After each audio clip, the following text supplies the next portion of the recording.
fire is now being blamed on sabotage. Yes, people get angry with the forest officials. They come and set it on fire. Normally what happens is when a local community, one of the local community guys gets into the forest, he gets pulled up for meandering into the forest, for trespassing into the forest, for even if he does small crime, he is put in jail. So that creates a lot of revenge. So they wait until the summer. Summer is the time when they want to avenge for what insult they suffered. That is rather stupid, but they continue doing that. Now what we saw the other day when we were in Bandipur, people have deliberately set fire in every 50-50 meters.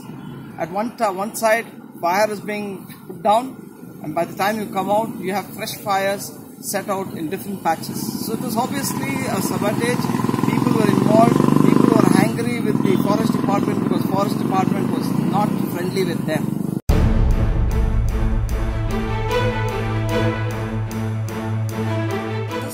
What the local communities don't understand is, by setting the forest on fire, they themselves are getting killed. Their children are going to suffer. The forest brings us rain, gives us oxygen. It's a carbon sink. It's helping the villagers. If there is no water, what are they going to grow? What are they going to feed the children?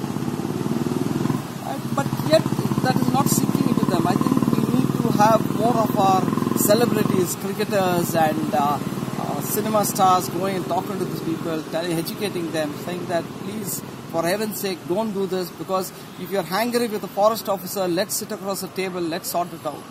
You can't show your anger on the forest. It is impacting the forest, the villagers themselves, the local communities. The air that they're going to breathe for the next few days is all going to be, most of it is going to be carbon dioxide, I would say. And their water ponds, their water bodies will all be with ashes that are blown from the forest into their water bodies. And all this is going to impact. And what are they going to grow on? The more they put fire to the forest, more animals are going to come into the villages. They should understand that. Forest is our lifeline. Like it's theirs, it's the lifeline of all the people of Karnataka, all the people of India. So we cannot do this. Somewhere somebody has to educate them. This has to stop.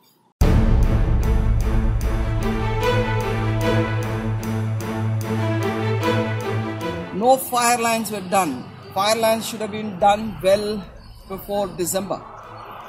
From what I have seen, evidently, I was there at Bandipur. I've been a frequent visitor there, and I've been hearing from sources regularly that nothing is being done. That always worried me. Secondly, the most important thing here is you need to engage the locals there as fire watchers. They become custodians of a forest from January to March, April, when the summer is at its peak. Had fire watchers been there, any bit of fire there or smoke seen, they would have alerted the officials and things could have been addressed then and there itself.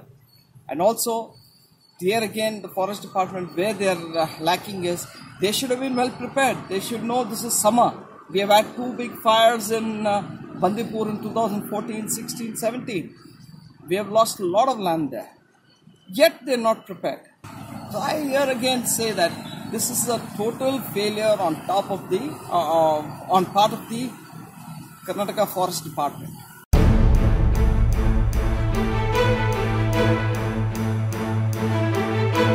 So this damage, from my perspective, having been there, having been in this conservation work for almost 3 decades now, I can say this could have been easily avoided had the officers shown common sense.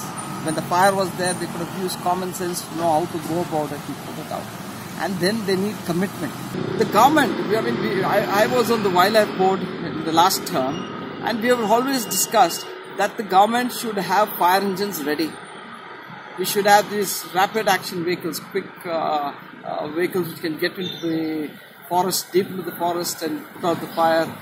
Now, I would squarely blame the Karnataka government for what has happened to our forests and the impact that we're going to feel in the next few months or few years from now. We want good people who can take care of the forest, because we all depend on the forest. Today, we have lost 4,500 hectares in Bandipur.